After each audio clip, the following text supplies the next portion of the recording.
एक किसान की इमोशनल कहानी। तो चलिए दोस्तों शुरू करते हैं। एक किसान था जिसके 2 बेटे थे। वह बहुत ही आलसी और निकम्मे थे।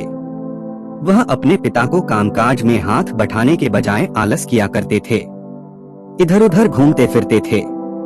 किसान को अपने बेटों की बहुत फिक्र थी।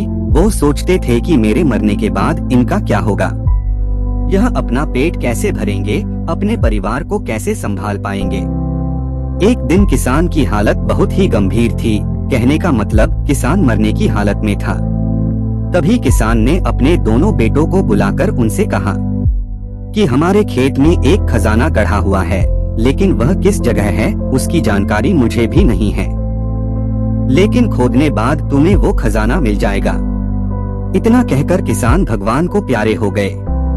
खजाने की खबर सुनकर दोनों बेटों के मन में लालच आ गया और वो दोनों खेत पर चले गए और खेत को खोदने लगे।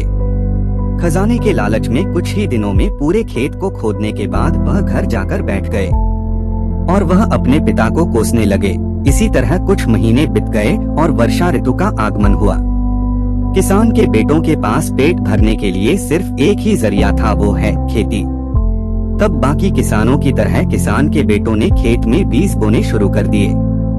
वर्षा का पानी पाकर वह बीज अंकुरित हुए और देखते ही देखते खेत लहराने लगे।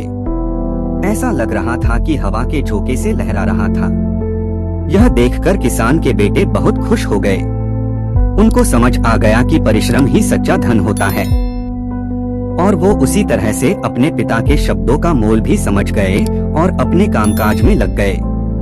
दोस्तों, हमें उम्मीद है कि ये कहानी आपको जरूर पसंद आई होगी। तो दोस्तों, हमारे चैनल को लाइक, सब्सक्राइब और बेल आइकन दबाना बिल्कुल मत भूलिए ताकि आपको ऐसी वीडियोस मिलती रहे। धन्यवाद।